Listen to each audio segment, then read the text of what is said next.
হুগলি জেলায় 3 দিনের অতিবৃষ্টির ফলে পুরানো বাড়ির একাংশ ভেঙে পড়ল রাস্তার ওপর। যদিও বড় কোনো দুর্ঘটনা না ঘটলেও আশঙ্কা থেকে যাচ্ছে যে কোনো সময় ঘটতে পারে বড় কোনো দুর্ঘটনা। ঘটনার কেন্দ্র হুগলির জনাই সুবেদার মোড় সংলগ্ন এলাকায়। স্থানীয় বাসিন্দারা জানান, গতকাল অর্থাৎ বৃহস্পতিবার বিকেল 4টে থেকে বৃষ্টি চলাকালীন সময়ে বাড়ির একটা অংশ ধীরে ধীরে খসে পড়তে থাকে। ঠিক সেই সময় উপস্থিত থাকা স্থানীয় কয়েকজন গুরুত্বপূর্ণ স্টেশন যাওয়ার রাস্তায় ব্যারিকেড করে এবং যান চলাচল বা যাতায়াত উভয়ই বন্ধ করে দেওয়া হয়। পরবর্তী সময়ে স্থানীয় প্রশাসনকে জানিয়ে আজ সকাল থেকে বাড়ির একাংশ ভেঙে ফেলার কাজ শুরু করা হয়। এতেও প্রশ্ন উঠছে বারবার, যখন রাজ্য সরকার ঘোষণা করছে বিপজ্জনক বাড়িগুলো ভেঙে ফেলার পরামর্শ দিচ্ছে এবং পাশাপাশি বসবাস করার জন্য নিষেধ করা হচ্ছে, ঠিক সেই জায়গায় দাঁড়িয়ে প্রশাসনের উদাসীনতা ভেসে উঠছে বারংবার। জনাই গ্রাম পঞ্চায়েতের এক সদস্য জানান, তারা খবর পাওয়া মাত্রই এই কাজ শুরু করে দিয়েছেন, অর্থাৎ ভেঙে ফেলার কাজ আগামী দিনে প্রশাসনিক বৈঠক করে পুনরায় সিদ্ধান্ত নেওয়া হবে এই বাড়ির অংশ কিভাবে ভেঙে ফেলা এবং সঠিক পর্যায়ে নিয়ে আসা যায়। এখন দেখার ঠিক কতদিনে এই কাজ সম্পন্ন হয়, সেই দিকেই তাকিয়ে স্থানীয় বাসিন্দা থেকে অন্যান্যরা। ব্যাপারটা হচ্ছে, গত বৃহস্পতিবার থেকে অনবরত বৃষ্টির জন্য এই যে পুরনো বাড়িটা ডাক্তার কুঞ্জলাল চ্যাটার্জি, তার পরিবারের বাড়ি, দীর্ঘদিন এদের পরিবারের সমস্যার জন্য এই বাড়িটি বিপজ্জনক হয়ে আছে। তার ফলে এই বাড়িটি খানিকটা অংশ গতকাল ভেঙে যায়, এখানকার স্থানীয় ও দোকানদাররা পঞ্চায়েতের সাথে যোগাযোগ করে, পঞ্চায়েতের সাথে যোগাযোগ করে তাদের কিছু ছবি ও ভিডিও পঞ্চায়েতকে দেয়।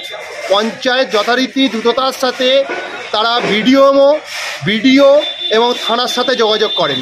পঞ্চায়েতের উপপ্রধান, পঞ্চায়েতের সমিতির মেম্বার, পঞ্চায়েতের সদস্যরা যথারীতি আসেন, স্পটে এসে গার্ডরেল দিয়ে ঘিরে দেওয়ার ব্যবস্থা করা হয়।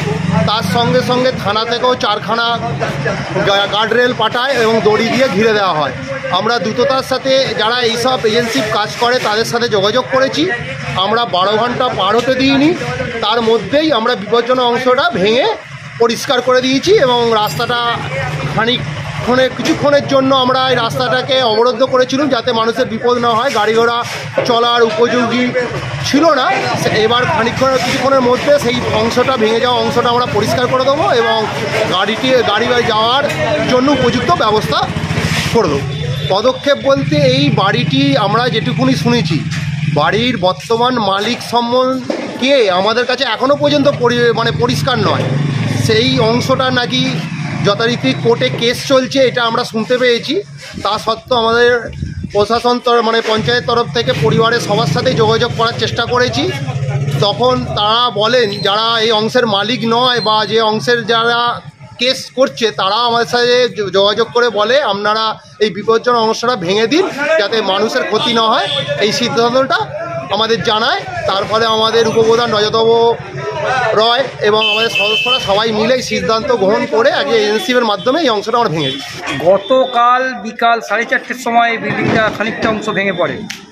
তারপর স্থানীয় প্রশাসনকে, পঞ্চায়েতকে জানানো হয়।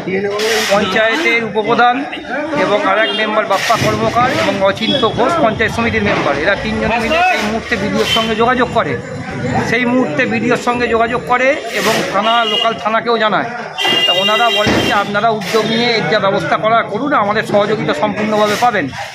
তখন বলা হয় যে গার্ডরেল কিছু পাঠাবার জন্য থানা পরবর্তী সময়তে একটা গাড়ি করে 4-5টা গার্ডরেল পাঠায় এবং তার আগেই বাপ্পা কর্মকার এবং অচিন্ত ঘোষ, যারা 2জন মেম্বার, তারা অন্য জায়গা থেকে 2টো গার্ডরেল এনে এইখানে আপাতত তখন ব্যারিকেড একটা করে দেওয়া হয় এবং পরবর্তী সময় আরও গার্ডরেল দিয়ে রাত্রিতে ব্যারিকেড করা ছিল এবং 2টো দোকানের লাইট জ্বালা ছিল যাতে কোনো বড় ধরনের দুর্ঘটনা না ঘটে। আজকে সকাল থেকে উদ্যোগ নিয়ে সমস্ত মেম্বাররা যাতে এটাকে তাড়াতাড়ি দ্রুত ভাঙানো যায়, নাহলে একটা বড় ধরনের বিপদের আশঙ্কা রয়েছে, মানুষের ঘাড়ে ভেঙে পড়বে। তখন স্থানীয় যারা ভাঙচুরের কাজ করে তাদেরকে ডেকে কথা বলে এই অংশটা আপাতত এখন খানিকটা হলেও ভাঙানো হয়েছে, যাতে বিপজ্জনক অবস্থায় আর ঝুলতে না থাকে। এবার পরবর্তী পর্যায়ে প্রশাসন কথা বলে বাকি যা পদক্ষেপ নেওয়ার সেটা নেই। বাড়িটা কাল রাত্রিবেলা বৃষ্টির জন্য ভেঙে পড়ে গেছে। অনেক দিনের পুরনো বাড়ি তো, বহু বছর আমি ছোটোবেলা থেকে দেখে আসছি এর অবস্থায় পড়ে রয়েছে। আগে একটু ভালো ছিল, এখন অনেকটাই ভেঙে গেছে। কালকে 2-3 দিন ধরে বৃষ্টির জন্যে আরও বেশি ভেঙে পড়েছে। সেই জন্য কালকে থেকে গাড়ি ফাড়ি বন্ধ করে দেওয়া হয়েছে, আর সকাল থেকে ভাঙাভুঙি চলছে। বাড়িতে কেউ থাকে? বাড়িতে থাকেন বলতে আর ভদ্রমহিলা থাকেন এখানে, তারপর এখানে সব কলকাতায় থাকে, আর সব মানে যারা শরীর রয়েছে তারা সব কলকাতায়। হ্যাঁ দাদা, বলছি যে আমি স্থানীয় প্রশাসনের সাথে কালকেই কথা হয়েছে, ওখানে স্থানীয় পঞ্চায়েত প্রধানের সাথে উনি বিডিও বিএলআরও থানা থেকে সব কিছু এনে বা পাড়ার সদস্য সবাই ছিল, ওখানে দেখিয়ে ওনারা রেস্কিউ করে নিয়েছে। আচ্ছা, মানে এই যে আপনাদের বাড়িটা এটা কত বছর? এটা আমার দাদুর বাবা। আচ্ছা, প্রায় 200-250 বছর হবে। হ্যাঁ হ্যাঁ, 200-250 বছর আগেকার বাড়ি। আচ্ছা, ঘটনাটা কখন ঘটেছিল? ঘটনাটা আমি দাদা কর্মসূত্রে বাইরে ছিলাম, যতটা ফোনে জেনেছি ওই 4টে থেকে 5টা এরকম সময়। মানে ভোরবেলা আজকে? না, কালকে বিকেলে। কালকে বিকেলে পড়েছে?